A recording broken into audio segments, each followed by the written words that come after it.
Hey guys, what's up? A whole lot happened today and we're going to get right into it. First off, in a previous video, I mentioned how Michael Condrey had made a statement about Infinity Ward being forced to make the game gory and edgy just to get, praises in the headlines or media attention. Well, Infinity Ward made sure to come back and clarify, says to be very clear, we're making the exact game we want to make, and we can't wait until October 25th. And obviously, Joel Emsley strongly agrees. Next, for all you people who are freaking out that the multiplayer trailer isn't out yet, Chaos Silencer made sure to bring people back down to reality, pointing out that Call of Duty Ghosts multiplayer trailer didn't drop until August 14th, and that the release of this year's COD, yes, it's in October, but it's only like 2 weeks earlier than the average release time of Call of Duties. So it does indeed look like we're getting the multiplayer trailer at the end of July. It doesn't mean they're falling behind in their game, doesn't mean their game's going to be broken when you get it, or that they haven't finished most of the game. It means things are technically on schedule. Now, some other Call of Duty news regarding Call of Duty 2020, basically Black Ops reboot. I had a video made talking about that. Link will be down in the description.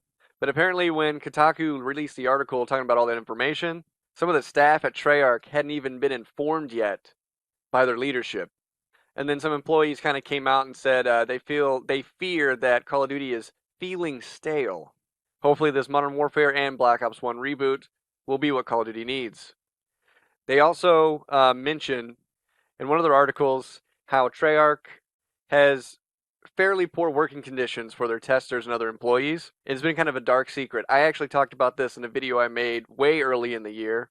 I went and looked at reviews from people who worked at Treyarch, and they were like 1 star to 2 star.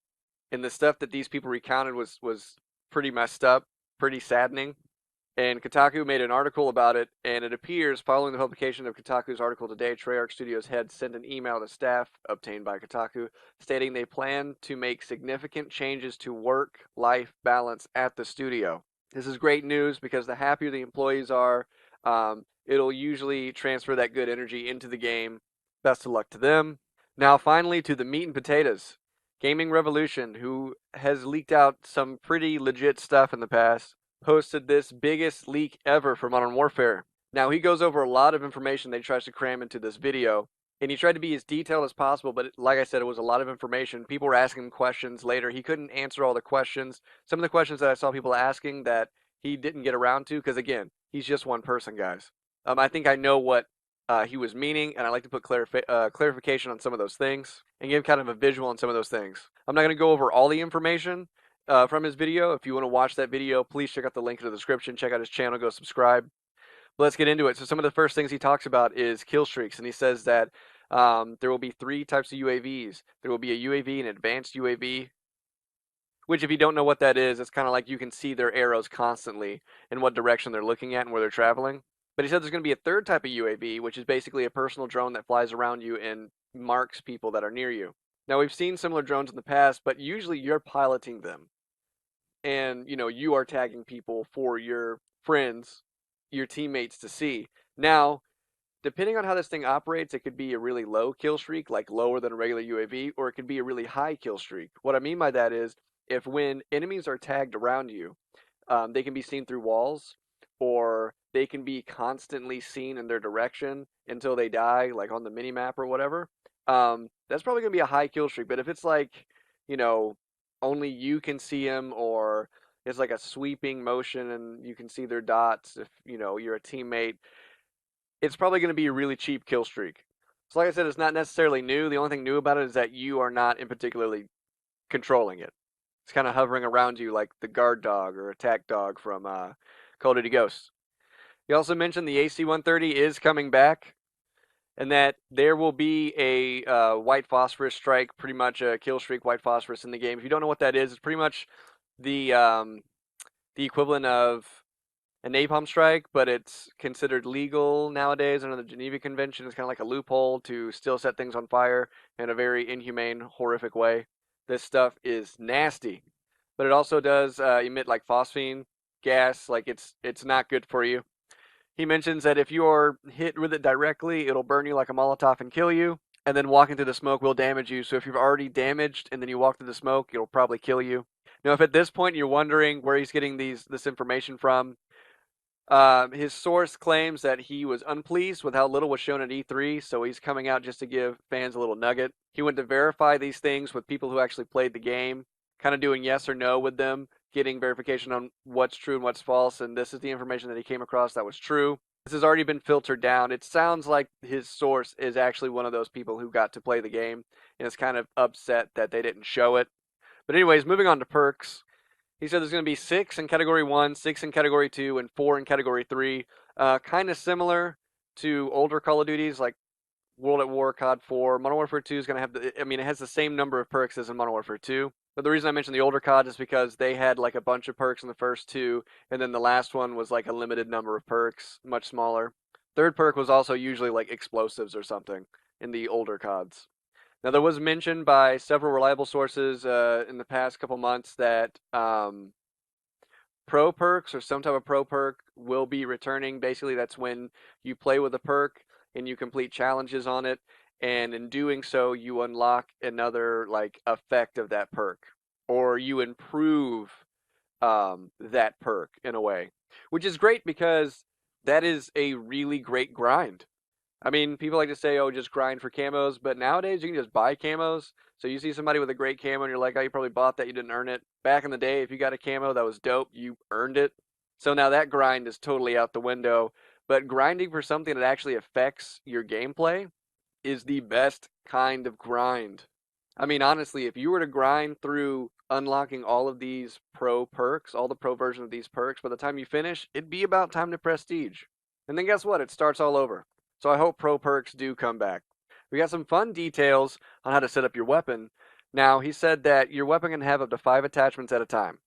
But he mentions 6, technically 7 slots. So you have the buttstock, the grip, the trigger, where you're going to put your sights on the upper rail, what you're going to attach to the rails around the barrel, and the barrel itself.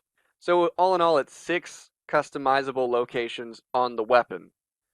I'm saying this to clear things up because there were people thinking, wow, 5 attachments, what am I going to have like freaking 4 dot sights on my weapon or whatnot? It's not like that. It's going to be compartmentalized on the weapon for that section. At least that's what I got out of this description.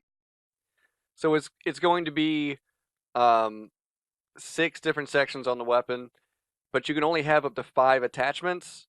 So you're going to be picking out of those sections what you want on that section, and then you're going to have to make some sacrifices. You're not going to be able to pick a customizable portion over every square of the gun. And then, on top of that, you get a weapon perk, which this isn't the first time we've seen it. In Modern Warfare 3, they had proficiencies, which were kind of cool, but they were also kind of broken in the sense that the game had ridiculous flinch. So if you didn't play with kick, you were pretty much dead as soon as you got hit with one bullet. Like, you get hit with one bullet, you're looking at the sky, you're not really going to be able to recover well. So there weren't that many people who utilized or took time to utilize the other proficiencies. Now, you will have a grenade and a tactical grenade, but also there would be something called skills. I think this is what's going to be replacing specialists.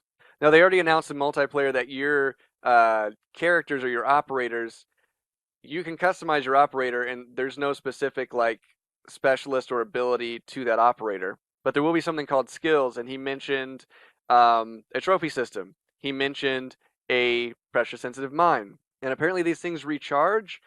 I'm sure that with something like a mine, the recharge time will be something huge. But it sounds to me they're kind of separating like a different category for explosives or things to take care of explosives. Kind of like in the very first Modern Warfare, your third perk was all just explosive. So you could have grenade, flashbang, and a claymore. So I think the skills in this game is going to be, you've got primary grenade, secondary grenade, and then your skills. Pretty much the same system except for the fact that it recharges. I don't know. We'll see how that works out. It's kind of questionable to me. Kind of last thing he goes into is the guy who's actually seen the game. He wants to point out what the menus kind of look like, and it shows them kind of sliced up right there. I'm trying to imagine an image of multiplayer, an image of campaign, an image of co-op, image of local, and I'm definitely getting some MW2 vibes. And he says this is how the campaign is kind of going to look, and it's going to show your levels at the bottom of the screen, all the different missions, which is kind of cool because this is something that I kind of remember seeing in like the first 2 Call of Duties, which is funny because Infinity Ward actually made the first two Call of Duties, and I believe they also made yeah, they won two, and then they went straight to four after that. But anyways, kind of a throwback in my mind. I like it. And then he shows this is a multiplayer menu. I'm not sure what all is going to be going on here. Um, it says quick play, and then it says filters. Maybe you'll get to set filters on what you want to play. I don't know. I mean, seeing this stuff didn't really do much for me, but you know, if you think it's cool, so I put it in the video. Now, there's other stuff that Gaming Revolution covered in his video. Please go check it out. And Gaming Revolution, if you're watching my video right now, go in the comments and like, you know, if I didn't clarify things good enough, or you'd like to clarify more, please do so. I want as much clarification on this as possible. And I'm sure if everybody keeps an eye on his Twitter, he'll keep answering questions and clearing things up. If you like my video, be sure to subscribe, share. I made 800 subs, which I'm really excited about. My goal is 1,000. I know we can get there. So I really appreciate the support, guys, and I'll catch you guys next time. Peace.